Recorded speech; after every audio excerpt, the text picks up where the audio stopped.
In this video, we will take a quick look at the Queen's Museum, which is located in Flushing-Meadows Corona Park. If anyone is interested in New York City, this is a must-see location as the building itself holds a tremendous amount of history. It was originally built for the 1939 World's Fair. Well, in fact, Corona Park itself was created for that exact purpose.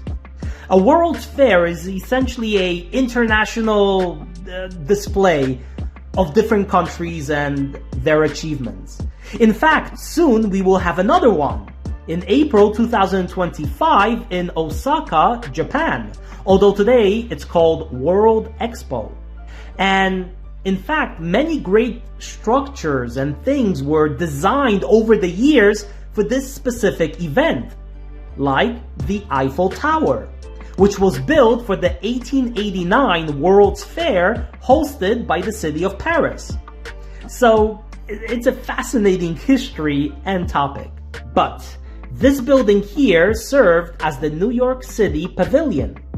And when the fair came to an end, it was used as an ice rink until 1946, when for a few years it also served as the place where the United Nations General Assembly met, until the early 1950s when the United Nations building itself was completed in Manhattan. So it's a very historic building aside even from the World's Fair. I mean, my goodness, this is the early years of the United Nations. So decisions and discussions about major world events at that time, such as in Asia, in terms of the division of Korea, or in Europe, the events surrounding the division between Eastern Europe and Western Europe, or even Middle East, the establishment of Israel as a state. They all, at least partially, took place here in this building. Then in 1964, Corona Park hosted another World's Fair, and the building itself, once again, played an important role. So, some amazing things that you have inside of the museum, like this whole panorama of the city of New York. How cool is this?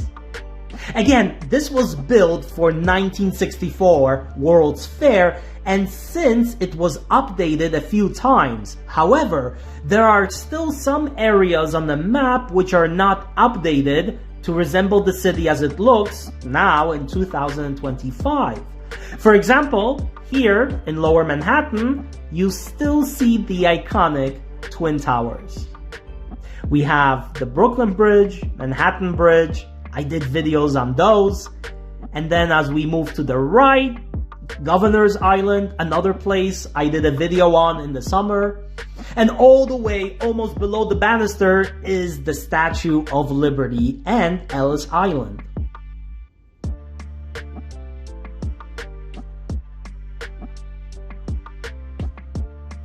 As we move uptown, we have the Yankee Stadium. And moving up a bit more, there's some other great details, like for example the George Washington Bridge.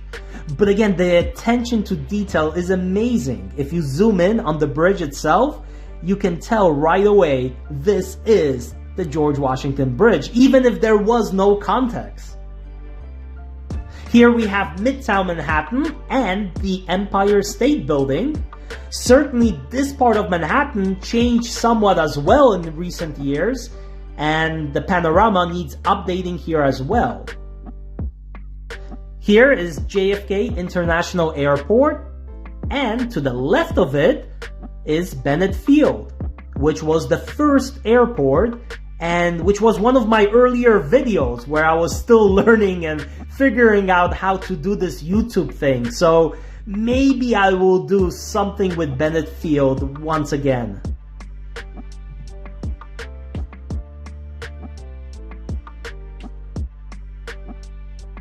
And here we are actually walking over Staten Island. And there, in the corner, heading into the wall, into the darkness, the abyss, is New Jersey. Sounds about right.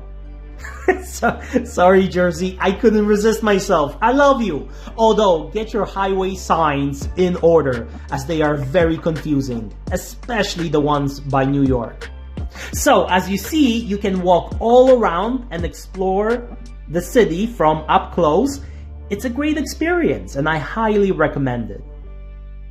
Of course, the museum has few more great things. Now, I don't want to show you any art or anything like that because it could be protected by copyrights.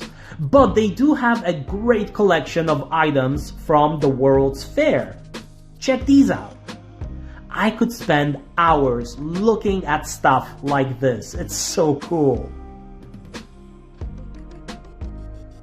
Ooh, here we have the General Electric exhibit, which was actually one of the bigger hits at the fair. Oh, and look, a futuristic car. Maybe it can fly. And too bad us poor New Yorkers don't have one right now to overcome the congestion pricing. But cars, I love. And when I walk through the streets of New York doing these YouTube videos, I always love to take some pictures of unique or special cars that I see on the road.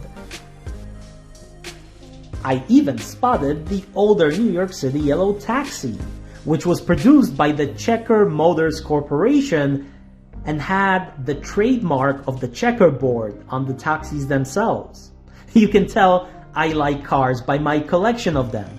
This is probably the only waste of money I can say I do, because generally I am very practical with money, but these I just can't resist. I mean, like this one, 1971 Lamborghini Miura. When you open the doors, they are meant to resemble the horns of the bull. The car itself is named after a fighting bull. Or McLaren F1, one of the rarest cars in the world. Speaking of rare, what about this 1954 Mercedes-Benz 300 SL, famous for its gold winged doors, hinged to the roof. So even from the perspective of cars themselves, I always find these exhibits fascinating. And there were some great cars presented in 1964. For example, this was the debut of the Ford Mustang in 1964 World's Fair. Ford also made a concept car, this one, Ford Aurora, which was like a living room on wheels. I think it's such a cool car, which unfortunately was only a concept car, but something which I think looked really ahead of its time. But there's a lot of amazing items here, like even the coins themselves, which I also collect. You know, sometimes I wonder whether I like collecting things or maybe I'm just a hoarder. Nevertheless, I do have some cool things like the collection of subway tokens. So before tokens, you could pay for New York City subway with change. But in 1953, the first token was introduced, this one. Some people complained of the token being lost in their pockets, for example, and I can't blame them, for it was pretty small. And so, this one was introduced in 1970, a bit bigger. Then we have the Jubilee token, which celebrated the 75th anniversary as New York City subway opened in 1904. This one was used till the mid-1980s, and then this one till the mid-1990s. And finally, this was the last token before the introduction of the Metro card, which is used until today. But we have the Pentagon in the middle, each corner meant to represent New York City borough, Manhattan, Bronx, Queens, Brooklyn, and Staten Island. So I have few interesting things like that. Like even the oldest penny that I have is from 1918. So again, nothing tremendously special, but still 107 years old. And the year of the ending of World War I. So kind of cool. And there you go. You learned something more about me in this video. I collect more stuff than I probably should. But that is why, when I see collections like these, I really get excited. From the museum, you have a nice view of the Unisphere, built again for the 1964 World's Fair. And in fact, inside of the museum, you have the replica of how the 1965 World's Fair used to look like, and the location of everything. The Unisphere,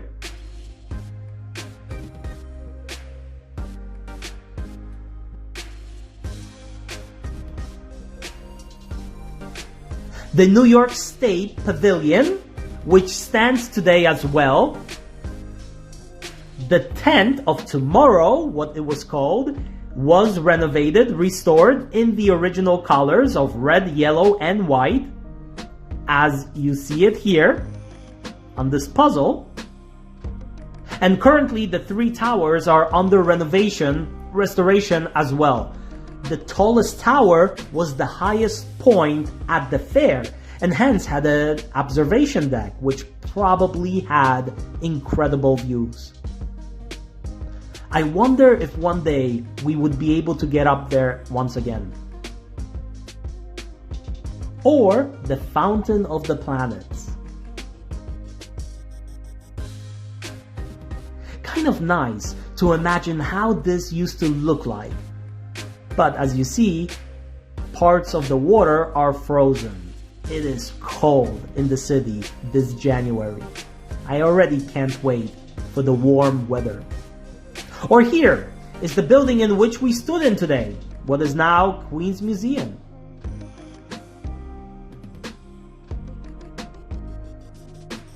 Towards the end, I was standing next to the Unisphere, and I did get a really nice angle of light being bent in a way to create like a rainbow situation, as you see right there. And so I don't know how that works, but I think like ice crystals or water droplets bend the light in a way that we see colors. Again, I don't know the technical terms for it here. I'm not a meteorologist, but it shows you it is cold and freezing, so I am heading home to get some hot coffee for the day. And I hope you all enjoyed the video, learned a little bit about me, and I hope you are going to have a wonderful week. I will see you soon.